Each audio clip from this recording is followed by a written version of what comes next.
Welcome to Magnify with Sue, the podcast for people who've done everything they were told and still feel something's missing. I'm Sue Paulson. Every week, we look at what it takes to move from self doubt to self love, from fear to inner peace, from striving to be enough to remembering you already are. Because the truth is, you came in magnificent. The essence of you isn't out there. It's right here in your own heart. So let's go find it. Let's magnify. Welcome to Magnify with Sue. Today's topic I've entitled Diagnosing Your Relationships. Now, first of all, we want to focus on the fact that we are in relation to everything. You have a certain kind of relationship with the weather, with nature outdoors, obviously with people that you're surrounded with that are in your close or far away circle, and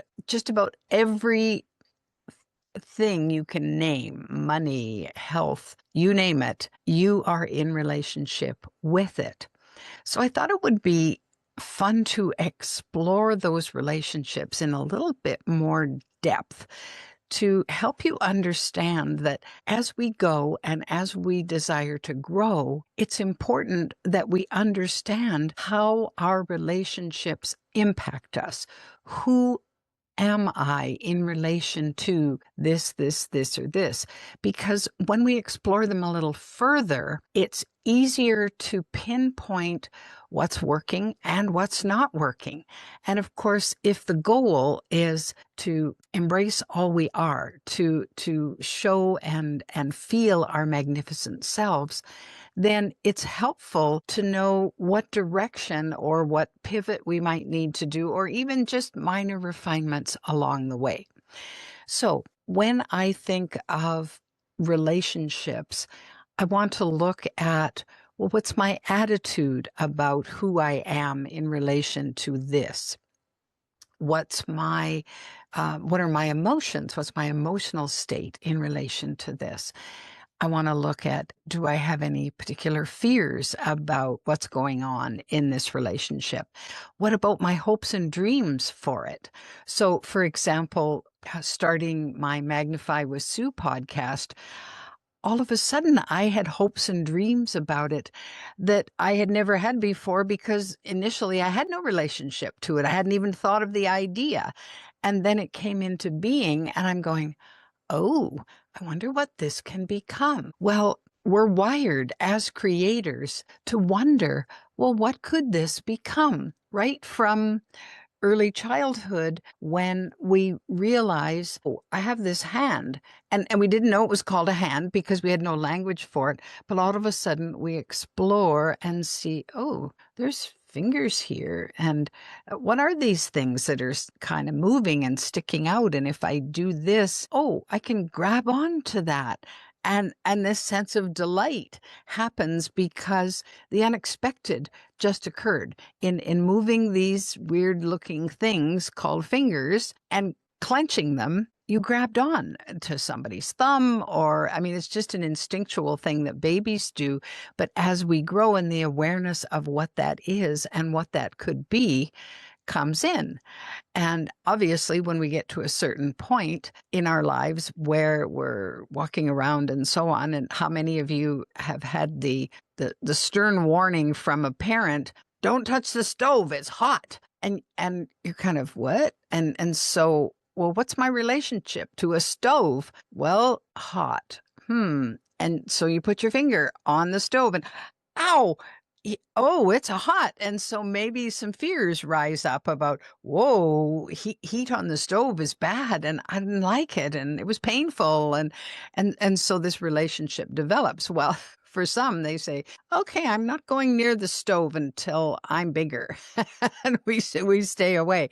So it's as simple as that when we think about relationships. As adults, of course, we have so many relationships that develop, some over time, some instantly, and so on, and some very unexpected, that we may or may not understand the weight that is part of that whole opening. Let's say, for example, All right, I'm going to give you an example about money because people's relationship with money, at least I know my relationship with money, has been fraught with all kinds of weird understandings and all these sayings from childhood when it comes to so what are some of them? The root of money is the root of all evil, and that's the biggest one, right? So that supposedly comes from the Bible, but apparently the correct quote is, "The love of money is the root of all evil." Well, I don't even know if that's true either. I guess it depends on how you define love of money. But nonetheless, I was bombarded without even realizing it all the things about money. A penny saved is a penny earned. Waste not, want not. All of these, how to deal with my relationship with money. And of course, depending on who I was surrounded by, different people dealt with money differently. So I was challenged by a friend. We were doing a little workshop session, and she said, "Okay, I want you to take a few minutes and write a letter to your best friend, somebody who is beloved by you that you really enjoy, and just." This is kind of a tribute letter where you're going to write all the things that you enjoy about them and so on.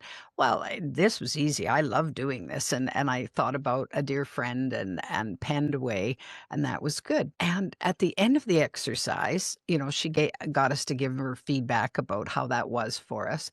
And then the next step was, okay, this time I want you to write about money and your relationship with money. Like, write a letter as if money was a person. And so and she said, just stream of consciousness, whatever occurs to you, just get her down. Well, I wrote and I wrote and I wrote.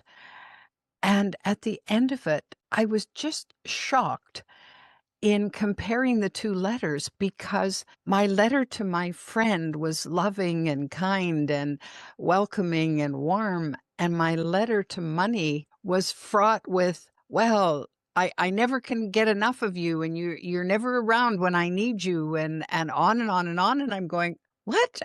So it was a big shock to me to understand and to see right on paper that I had this terrible relationship with money.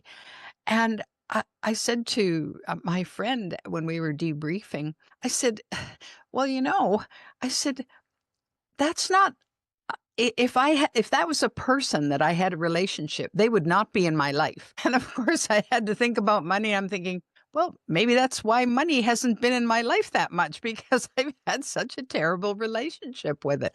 And I was mean about it, and I was whiny and disgusted and disgusting, and I'm going, whoa. So that gave me great pause. And maybe you find the same. So that's a great exercise if you want to check out, well, how am I in relation to money? Where did some of these old sayings and programs come from? Like, we use words like filthy lucre as if money is tainted. Well, money isn't anything other than a means of exchange. If you look at the dictionary definition, it's just a means of exchange. And so back in the days when we used to exchange goods or services, so, well, I need a chicken and you have a need for my loaf of bread, and so we do a swap.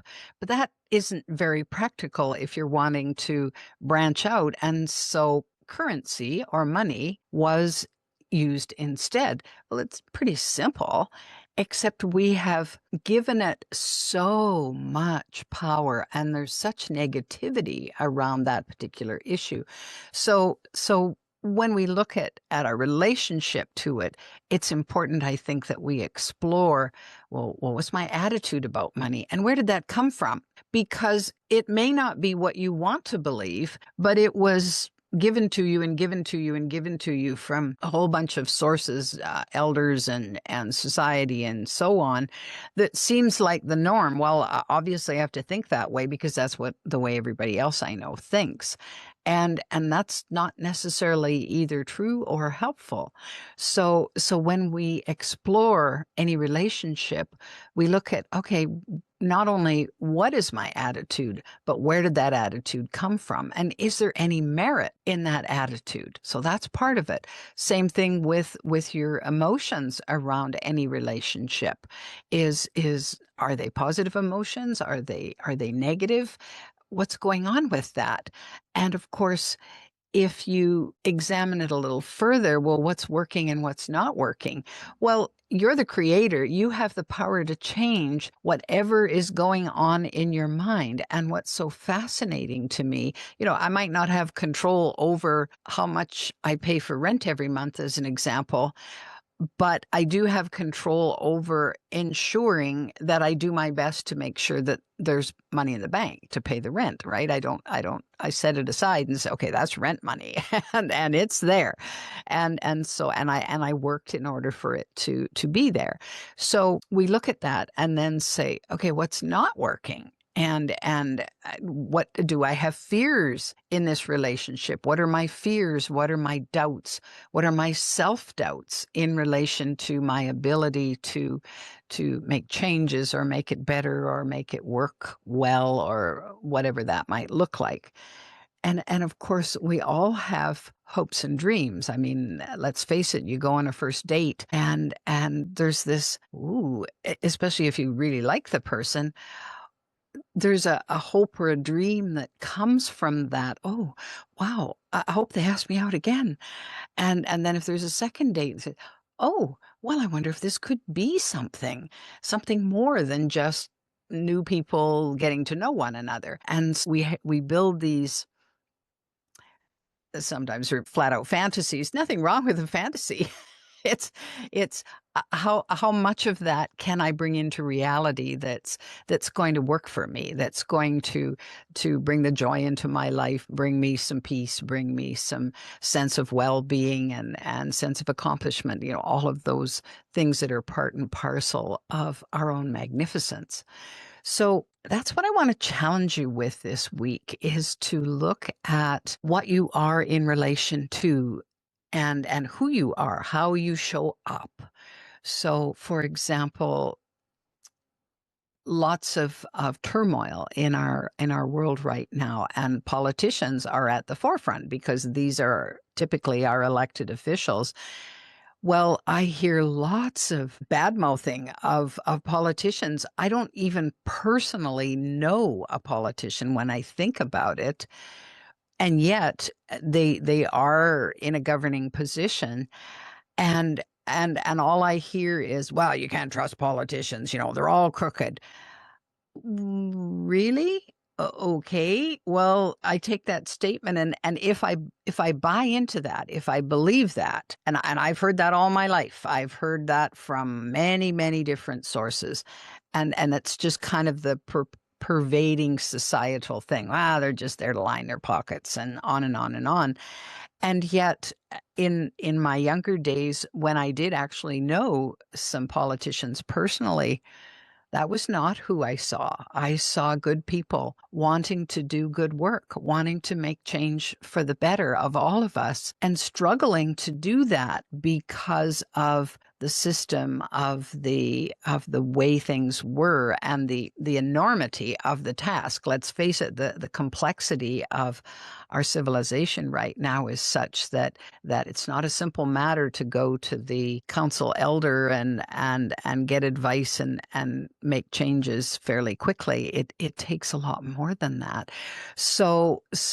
But I think it doesn't help if we label our relationship with politicians saying, I want nothing to do with them. They're no good for anything. And you put that label on the box that says politicians, you stick it on the shelf, and you don't even think about it anymore except to make another bad comment about it. Well, how helpful is that in our world? And all it does is seed more doubt, more worry, more fear. Well, the last I checked, when we have lots of doubt, lots of fear, lots of worry, it's really a hell of our own making, right? I mean, if I want to have heaven on earth, which I do and which I am diligently focused on in my own life, then I want to do the opposite of the fear, doubt, worry, all of those things. I want to move more towards, well, let me understand that a little bit better. Let me ask some good questions. Let me take away the words, "They're always that way," or "It's never going to change," and say, "Well, what's possible here? What if we could?" So it's about asking better questions, not only of yourself, but of course, other people that you're in relationship with. So if somebody comes at you with an attitude that you wonder about, challenge them. And you can do it in a gentle, compassionate way, but say, "Is that really true? How did you come to believe that? And can we do some research on that? Can we look that up? And or can we explore that a little more?" Because when we change our relationship to something from or someone from a very negative, narrow view and have a new perspective on it, then it opens up all kinds of possibilities to move forward. I don't want to be stuck in suffering and painful struggling that's unnecessary. I don't want that. And I don't want that for you. So I'm going to challenge you this week then to pick a relationship, any relationship that you can think of, whether it's a tangible thing or it's a person or it's a situation or whatever. What's my relationship to my work, and what I'm doing to bring home the bacon every week. What am I in relationship with? And then if it's helpful, write a letter and just explore it in a little different way and see if you can come up with some ideas about obviously celebrating what's working, and then, of course, what's not working.